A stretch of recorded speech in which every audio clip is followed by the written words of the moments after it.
Good morning दोस्तों।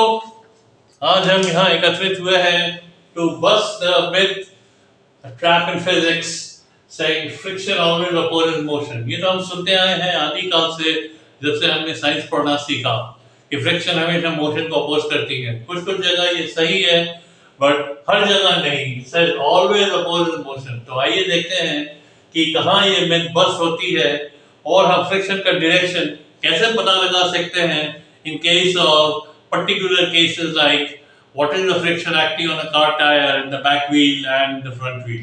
तो आइए देखते हैं। मेरे हाथ में एक बुक है, एक्सरसाइज बुक। अब हम इसको एक्सेलरेट करते हैं। The book accelerates. हाथ में फ्रिक्शन है, एक्सरसाइज बुक और हाथ के बीच में फ्रिक्शन है, इसीलिए बुक एक्सेलरेट करती है। तो फ्रिक्शन किस तरफ होगा? फ्रिक्शन इस तरफ होता है कि it stop sliding had there been no friction। अगर मेरे हाथ में ग्रीस लगा दिया जाए और हाथ को मैं आगे बढ़ाऊं, एक्सेलरेट करूं, तो बुक पीछे आ जाएगा। तो friction is going to stop that. So my hand is going to exert forward frictional force on the book। तो friction on the book is going to be forward in terms of the motion of the book। तो ये देखते हैं कि ये myth गलत है और इसको हम क्रॉस आउट कर देते हैं। Now one thing to remember is कि फ्रिक्शन जब बुक पे काम करती है, हाथ का friction by Newton third law, हाथ पे ऑल्सो बुक का फ्रिक्शन काम करता है। अगर बुक का friction on the book is forward, my friction on my hand is backward. That means अगर फ्रिक्शन नहीं होती, had there been no friction, my heart would have moved forward, but friction stops my hand of the book। Friction exerted by the book stops my hand in moving forward। इसीलिए मेरा हाथ को पीछे की तरफ friction push करती है।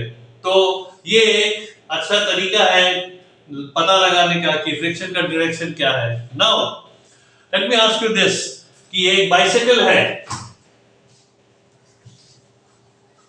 Bicycle rider starts the bicycle from rest and accelerates forward. तो पीछे के पहिए और सामने के पहिए पे फ्रिक्शन किस तरह एक्ट करता है। So now I have a bicycle on a road.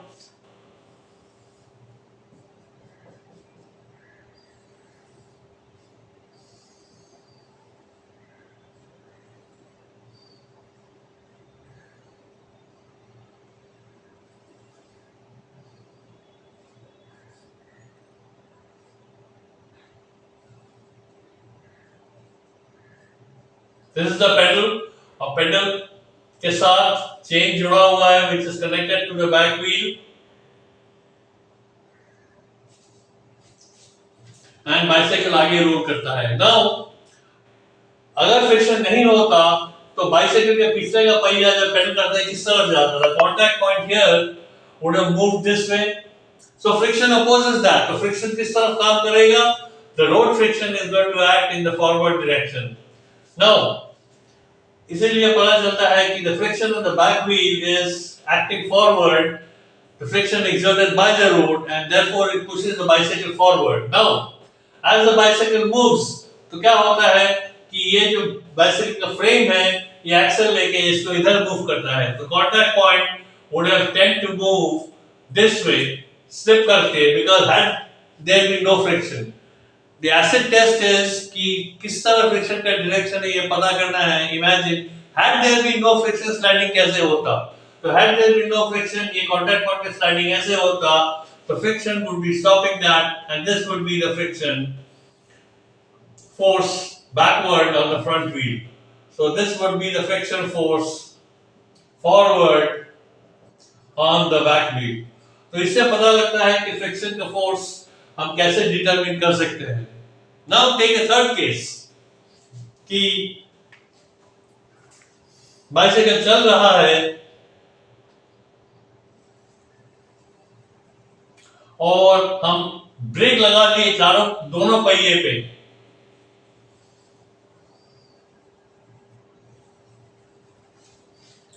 Break लगा दिए दोनों पहिए पे, तो पहिया का जो रेवोल्यूशन है वो तो बंद हो जाता है, क्योंकि कस के ब्रेक लगाए तो व्हील लॉक हो जाता है।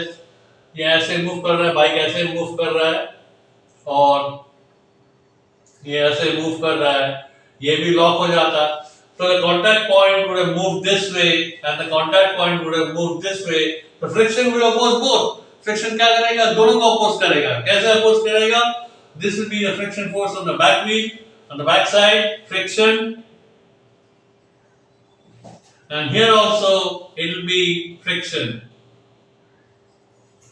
So in this case, friction also opposes in this case, friction opposes the direction of motion when you put on the brakes. तो हम लोग क्या देखते हैं? हम लोग ये देखते हैं कि the friction always opposes motion. ये गलत है. It depends on the circumstances and the case in which we are operating. तीसरी बात, हम लोग सब चलते हैं. जब हम चलते हैं तो हम दिखाते हैं जैसे कि ये horizontal रोड है और ये दो हमारे पहिए हैं, दो पाँव हैं, ऐसे करके. तो when I push with my left paw, the friction, had there been no friction, the paw slip कर जाता पीछे, friction उसको stop करेगा, तो friction pushes our body and makes it swings forward, आगे पाँव जाके यहाँ रुकता है. अब जब आगे पाँव जाके यहाँ रुकता है, तब the friction in the ground stops it from sliding forward. तो friction पीछे की तरफ काम करता है. So when we make left right, when we take a left, our body swings forward, and when we place the right foot on the ground, the friction acts backward. तो दो चलने के टाइम पे friction दोनों पाँव पे काम करते हैं. On one paw with which we push the ground, friction acts forward, and other paw with which we land on the ground, friction acts backward. तो दोस्तों ये है हमारी फ्रिक्शन की जो मिथ बस्टिंग वीडियो. अब हम नेक्स्ट वीडियो में देखेंगे हमेशा क्या स्टैटिक फ्रिक्शन म्यू होता है और नहीं. We will bust the myth. The static friction always is mu n, and we'll continue from there. Thank you so much for watching. See you in the next video. Next video को देखने मत भूलिएगा क्योंकि उसमें हम और एक myth bust करेंगे.